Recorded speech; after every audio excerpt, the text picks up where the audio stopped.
Very good morning दोस्तों। अभी बहुत अर्ली मॉर्निंग है तो लेकिन मैंने कुछ ऐसा दिव्य स्वप्न देखा। एक ड्रीम चैनलिंग है जिसको मुझे आपको तुरंत ही शेयर करनी थी, क्योंकि मुझे तुरंत ही रियलाइज़ हुआ कि ये मेरे अपने लिए अकेले के लिए नहीं है, ये कलेक्टिव के लिए है। तो यहाँ पर ये एनर्जी ट्विन फ्लेम जर्नी के लिए रेजोनेट करेगी और कुछ परसेंटेज में ये स्पिरिचुअल जर्नी की जो पर्सन है उनके लिए भी ये रेजोनेट करेगी, जो कि इस समय बहुत अच्छे से वर्क कर रहे हैं। तो ड्रीम में जो मुझे चैनल हुआ वो ये कि जो डिवाइन फेमिनाइन अपने ऊपर बहुत अच्छे से वर्क कर रही हैं, उन्होंने अपने आप को बहुत अच्छे से हील करने की दिशा में आगे बढ़ रही हैं, अपने सोल पर्पज़ पर स्टेप बाय स्टेप बढ़ती जा रही हैं। तो उनके साइड से, उनके अंदर से ना कुछ क्रिएशन की एनर्जी निकलने वाली है और जिसका असर उनकी डिवाइन काउंटर पार्ट पर डेफिनेटली पड़ने वाला है।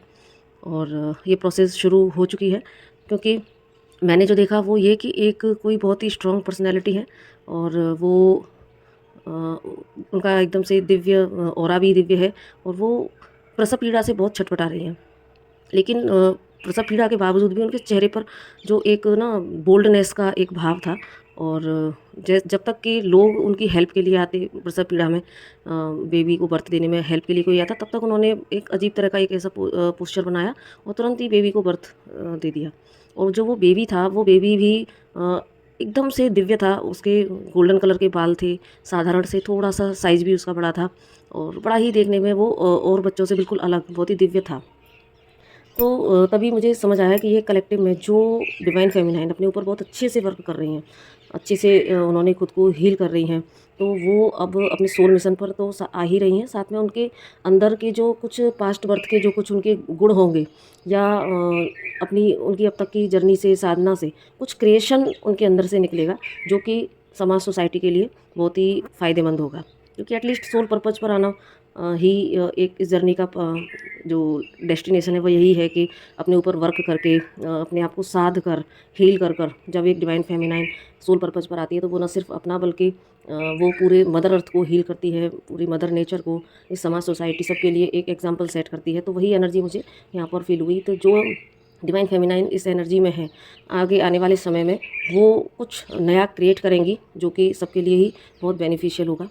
और साथ में फिर जब एक ड्रीम ऐसा भी था कि जिसमें मैंने देखा कि एक बहुत ही एक रूम है, उस रूम में ऊपर की साइड में ना एक लंबी सी एक विंडो है और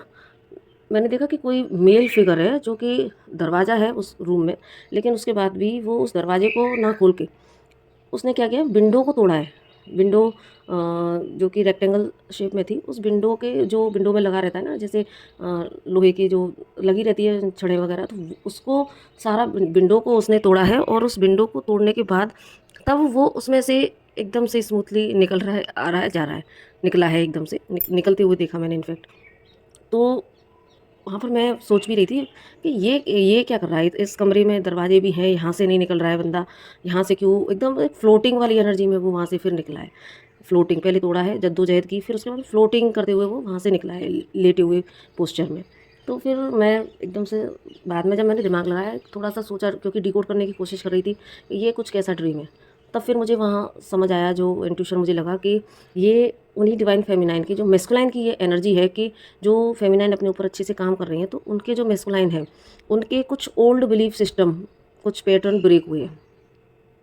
कुछ कार्मिक सिचुएशन को उन्होंने तोड़ा है, ब्रेक किया है। और उनके खुद के भी कुछ जो बिलीफ सिस्टम है जिनमें वो जकड़े हुए थे, निकल नहीं पा रहे थे, तो वहाँ से अब वो उन कार्मिक डेप्ट से भी फ्री हो रहे हैं, होंगे, अगर हो रहे होंगे या आगे आने वाले समय में होंगे। और वहाँ से और एकदम से फिर वो स्मूथली फ्लोट कर रहे हैं। तो यानी कि उनकी जो भी ये कार्मिक सिचुएशन थी, जो भी बिलीफ सिस्टम थे, पैटर्न जो कि उनको जर्नी में आगे बढ़ने से रोक रहे थे, तो वो अब ब्रेक होके वो फिर एक गो विद द फ्लो की एनर्जी में आएंगे, चीज़ों को समझेंगे। एक पीस का फिर भाव था वहाँ पर, जो फ्लोटिंग वाली एनर्जी देखी थी मैंने। तो मुझे ये दिव्य स्वप्न इतने अच्छे लगे कि मुझे लगा कि आपसे तुरंत ही शेयर करनी चाहिए, तो बिना देरी किए ये आप तक पहुंचा रही हूँ। तो जो भी डिवाइन फेमिनाइन की एनर्जी है, बहुत ही प्यारी सुंदर एनर्जी है, क्योंकि बस अब डट के काम करना है अपने ऊपर सबको। तो जब एक व्यक्ति की अवेकनिंग होती है ना, तो वो अपने साथ बहुत लोगों का भला करके चलता है, बहुत लोगों की अवेकनिंग का रीज़न बनता है। तो ऐसी सभी डिवाइन फेमिनाइन को मेरी तरफ से बहुत शुभकामनाएँ हैं, और ऐसे मस्कुलाइन को भी मैं अब बहुत अप्रिशिएट करती हूँ, जो कि अब इन पैटर्न से बाहर निकल पा रहे हैं। लेकिन ये इनका जो क्रेडिट है वो भी उनकी डिवाइन फेमिनाइन को जाता है कि वो अपने ऊपर जब बिना लेजीनेस के जब अपने ऊपर काम करती हैं एक डिटर्मिनेशन के साथ में, तो ऐसा हो ही नहीं सकता कि उनकी जो डिवाइन मस्कुलाइन है वो चेंज ना हो। तो ये ही मुझे यहाँ पर एनर्जी फील हुई। तो लाइक, सब्सक्राइब और शेयर ज़रूर से कीजिएगा, और जिनके लिए भी होगी ये एनर्जी तो डेफिनेटली पहुँचेगी उन सभी तक। तो बस जब भी जिसके पास भी पहुँचे तो इसको अपने लिए एक मोटिवेशन बनाकर और खूब अपने ऊपर काम कीजिएगा, खूब अंदर से इनर वर्क भी कीजिएगा, और आउटर में अंदर आपके भीतर जो भी आइडियाज़ आ रहे हैं, जो भी क्रिएशन की एनर्जी है उसको बाहर निकालने की कोशिश ज़रूर कीजिएगा। क्योंकि कई बार ऐसा होता भी है कि हमारे भीतर जो चीज़ें कई बार आइडियाज़ आते हैं ना, तो हम उन पर ध्यान नहीं देते, तो कहीं ना कहीं हम वो अपॉर्चुनिटी मिस कर जाते हैं। तो यहाँ पर अब यही बात पता नहीं क्यों निकली है मेरे मुँह से, तो कभी लेजीनेस की एनर्जी में ना आए। जैसे ही आपके भीतर कोई आइडिया आए तो उसको आप तुरंत ही आप रियलिटी में उसको ज़रूर से निकाल देना उसको, ताकि पता नहीं वो आपका एक आइडिया कितने लोगों को हील करेगा, कितने लोगों को दिशा दिखाएगा। तो इसी के साथ नमस्ते, राधे राधे, जय माता दी। इसमें मैं एक चीज़ और ऐड करना चाहूँगी। जैसे ही वीडियो कंप्लीट हुई तो मुझे एक इंसाइट और आई कि क्योंकि वहाँ प्रसव पीड़ा का सीन था, तो अगर जो फेमिनाइन इस एनर्जी में है तो आइडियाज़ अंदर बहुत आ रहे हैं, और लेकिन क्योंकि वो अपने ऊपर काम भी कर रही हैं, अपने आप को हील भी कर रही हैं, एक तरफ सोल पर्पज़ भी कर रही हैं, और बावजूद उसके अभी कहीं कुछ लाइफ में ऐसे सिनेरियो बने हुए हैं जहाँ पर उनको ऐसा लग रहा है कि कुछ कैसे होगा, क्या होगा, या थोड़ी-सी असमंजस की स्थिति है, या फिर कुछ ऐसी अभी सिचुएशंस बनी हुई हैं जहाँ पर कि वो थोड़ा स्टक फ़ील कर रही हैं अपने आप को, या कहते हैं ना प्रसव पीड़ा है तो पीड़ा इन द सेंस कि कुछ ऐसी चीज़ तो है जो थोड़ा परेशान कर रही है, और लाइफ़ की सिचुएशन हो सकती है। तो उसके बाद में जब प्रसव पीड़ा के बाद में जो एक बेबी का बर्थ होता है, वो भी इतना दिव्य बेबी था कि वो मेरी आँखों से जा नहीं रहा सामने से। तो कहीं न कहीं इस एक प्रसव पीड़ा के बाद जो एक सुंदर क्रिएशन जब एक महिला के अंदर से आता है तो वो कितना सुंदर होता है, कितना सुकून देने वाला होता है। तो उसी तरीके से हो सकता है कि कुछ ऐसे सिनेरियो इस समय चल रहे हों, तो लेकिन इसके इस जो सिचुएशन में खुद को बोल्ड